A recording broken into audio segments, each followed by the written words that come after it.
Every person dreams of owning that one fun weekend ride, a sports car, something that's sporty to take you from here to there. With a shift in ownership these days, moving from the 3-car driveway to only having 1 or 2, sports cars are a segment that's slowly diminishing and disappearing from the world altogether. And even though these products make us want to drive and have fun, there's not enough people out there who just seem to want to have fun anymore. Today we're going to talk about the sports car market, where it came from, where it's been, and where it possibly is going. AutoLooks.net Autopod, streaming day or night, coming right at you, right here, right now. Welcome back to the AutoLooks podcast. I am your host, as always, the doctor to the automotive industry, Mr. Everett J himself, coming to you from podbeam.com and AutoLooks.net and all of our link sites for many other streaming services from iTunes, Spotify, Google Play, and Amazon Music. And if you like the episode you hear today, please like, share, or comment on social feeds, Facebook, Twitter, or LinkedIn. Today we're taking a look at the sports car market. Where is it going? And where has it been? Well, sports cars have been around for a long time. And starting in the 50s, sports cars became that extra vehicle. Moving into the 60s, more and more people started having at least a third vehicle, that weekend warrior vehicle. Coupes and convertibles are slowly moving out, and fun backroad sports cars, roadsters, like the MGB, were things that people wanted as an extra in their life. And by the 70s and 80s, everybody wanted them and everybody had them. Sports cars were booming. They were everywhere. Every company had at least 1 or 2. I'll take a look at the lineup for Nissan way back in the 90s. They had the Nissan Pulsar, the Nissan 180SX, the Nissan 240SX, the Nissan 300ZX. Hell, Toyota, the MR2, the Celica, the Supra.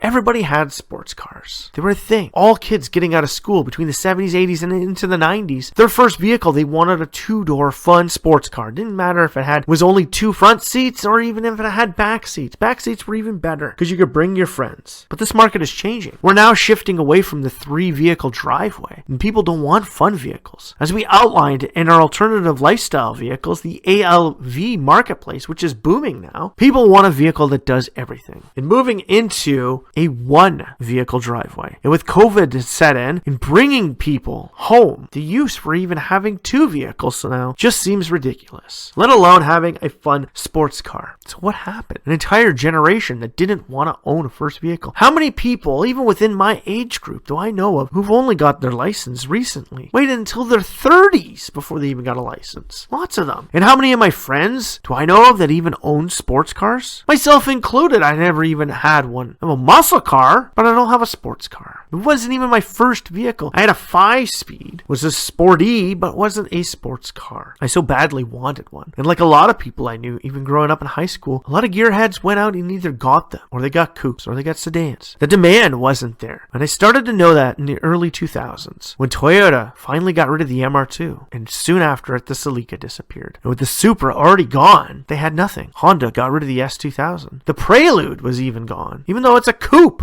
it's gone. Nissan was down to just the Z. The Skyline was there, but it wasn't in all markets, just the Z. And even the North Americans. Dodge had the Viper and nothing else. Ford had the Mustang and nothing else. Chevrolet only had the Corvette. Sports cars were diminishing, all because nobody wanted to get their license. People moving into bigger cities. Hell, my brother didn't get his license until he had to live at my mother's house in the middle of nowhere. When he lived at home with us, he didn't need it. I had a vehicle and could drive him everywhere. My dad had a vehicle and could drive him everywhere. He didn't need it. And he still doesn't need it. Still doesn't own a car because he lives in big cities. And now with companies like Uber and Lyft, ride-sharing programs, even subscription cars, the sports car market isn't there. And when you add in the demise of 5-speeds, kids these days, try and find somebody who knows how to drive a stick shift. You can find somebody who knows how to change a tire these days quicker than you can find somebody who knows how to drive a stick shift. Out of myself, on my wife's side of the family, I think of everybody I know on her side, I'm the only one who knows how to drive a stick shift. My parents' side, my dad's side, most of my uncles and aunts know how to drive a stick shift. But when it comes to my cousins, there's only about 2 or 3 of us. And there were a lot of grandkids there. So when you go from the heydays of the 80s and 90s, we have products like the Silvia, the Thunderbird, the Celica, the Volkswagen Corrado, the Maserati Shamal, the Plymouth Laser, God, even Chrysler had products within this. All diminished. When I was growing up, my door to my room was covered in pictures of cars. And it was so easy to find pictures of sports cars in magazines. But what also contributed to the fall of the sports car industry? Its rise was created by a younger generation who wanted to go fast and have fun. That first sentence is problematic. Going fast. With countries like China not allowing aftermarket industries, in places in North America cracking down heavily on street racing, and even some European countries banning aftermarket accessories as well. A crackdown on street racing. And knowing that if you drive a two-door sports car, you're a likely target from police at all times. Being under the age of 35 and driving a sports car makes you a target for 30 figures on the road. Driving your parents' sedan, even if it's lower, makes you less of a target. So sports cars had that stigma of police entrapment. Then we come to the largest automotive market in the world. When I first started getting Chinese car companies and learning about them back in about 2008, even then when I started really exploring them, between 2008 and 2011, when they just exploded, and I started getting all that information, their markets opened up, and you were able to see the products they had. Coupe models, convertibles, even sports cars. Those companies didn't make them. The Geely Dragon was one of the very few that I found. It wasn't like here. We can have a Mitsubishi Eclipse, a Plymouth Laser, or an Eagle Talon all built off the same thing. Where Dodge had the Daytona, Ford had the Thunderbird, and Chevrolet had the Fiero. Hell, they created the Pontiac Solstice and Sky.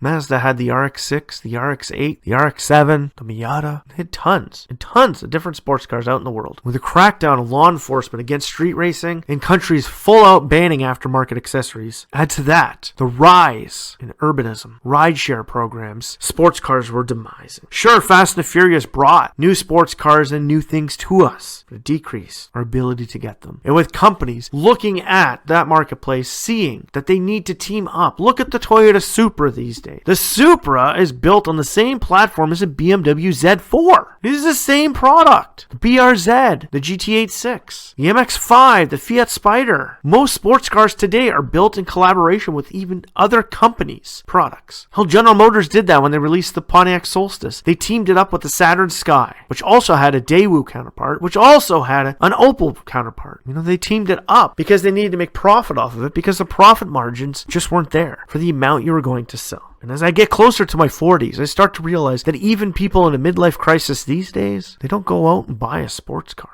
They may get rid of the minivan and move into a sedan, but they don't get rid of the sports car. Creating a lifted truck is more common in my hometown than it is with creating a modified sports car. I'm one of the few people who actually have a 3-car driveway. And if you add in my fun car, it's 4 vehicles. 5 if I had the room to store another one. So this loss is bringing down the sports car marketplace, which is very unfortunate. But what can we do to help it? Is there a silver lining that sports cars can come back from the brink of death to give us some fun again? Well, now, with people moving out of major cities, in my home province of Ontario, the biggest city in Canada is Toronto. It's a few hours away from me, but just within this year, my housing prices, being hours away from Toronto, have increased. Why? Because there are people who grew up in my hometown who moved to Toronto to get better jobs and more money, and they said they didn't want to live in these small towns. They wanted to be next to everything. Well, that's the thing. Everybody wants to be next to everything. But when COVID set in and everything shut down, and my friends are stuck in their downtown Toronto condos looking at an amazing view but can't go out and enjoy it, and I'm sending them videos of myself in a kayak on a lake that's down the street from me, out for hikes in the bush, going for drives to the country, they were jealous. They finally got to see what living in the bush is like. Snow machining is upon us for the winter, right from my doorstep. I could snow machine, quad, dirt bike. I could do all of that. But how is this going to save sports cars and its marketplace? I'll tell you how. The doctor of the automotive industry knows and understands these markets. How is COVID pushing people back into their hometowns, smaller communities where they can get out and enjoy the world? How is that going to help sports cars? Well, now that these people are working from home and they can put their kids on the bus and get them off the bus while still maintaining their job at home, they don't need 2 vehicles that they have to put their kids in. They only need 1. You can get that alternative lifestyle vehicle or a crossover utility vehicle or a hybrid or sedan or anything like that to move your family around and go places. Then you yourself and your partner can buy a sports car.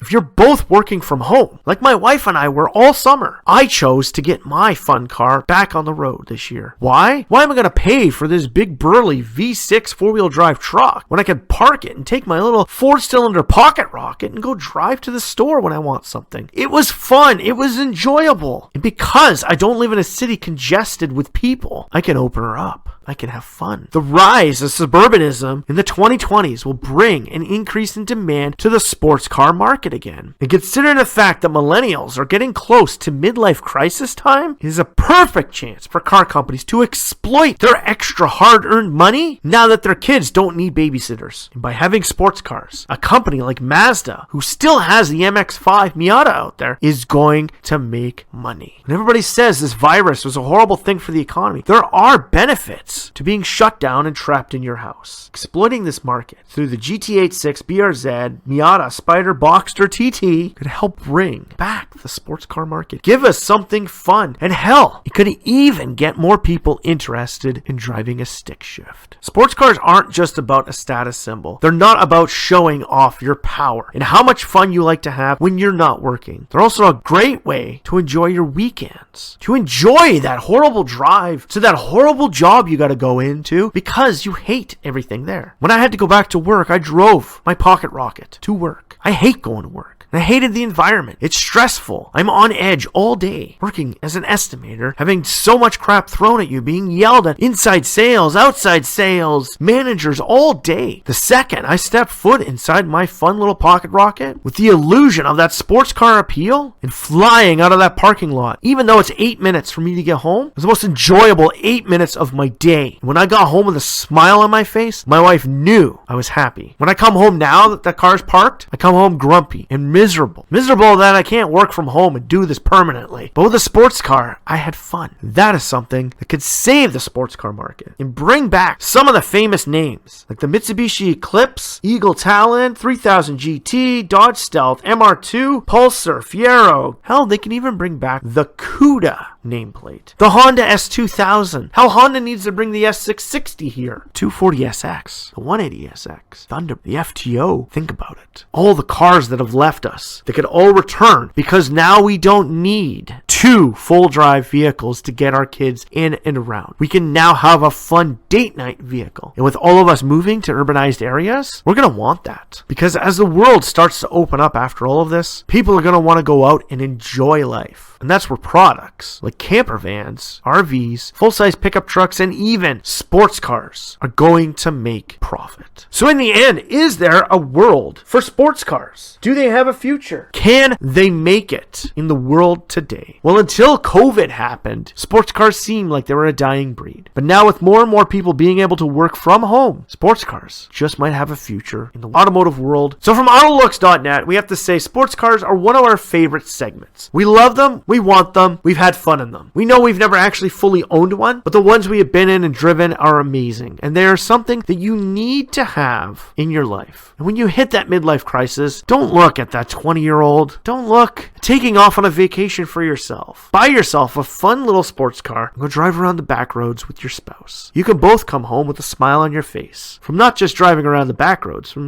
other things. And please help out the sports car market. So if you liked what you heard today, please tell your friends, family, and other fans of the automobile industry about sports cars and how they're going to help us enjoy life to its fullest of the future as we all move into more suburban type areas and rural areas for the future to work from anywhere. This type of product might be something that we want to consider. And with more companies considering getting back into the marketplace, there might be a few more products to look at. Now from AutoLooks.net and Podbeam.com, please like, share, or comment about this podcast with anyone you know. And if you wish to find us, please take a look on our site for all the links to many of our other host sites from Spotify, Google Play, Amazon Music, iTunes, Stitcher, TuneIn, and many, many others, inclusive of AutoLooks.net and our full-scale reviews of automotive designs from around the world and our year-end reviews of every brand new vehicle from around the world, brought right to your screen. I'm Everett J saying strap yourself in for this one fun, wild ride AutoLooks podcast is taking you on with sports cars.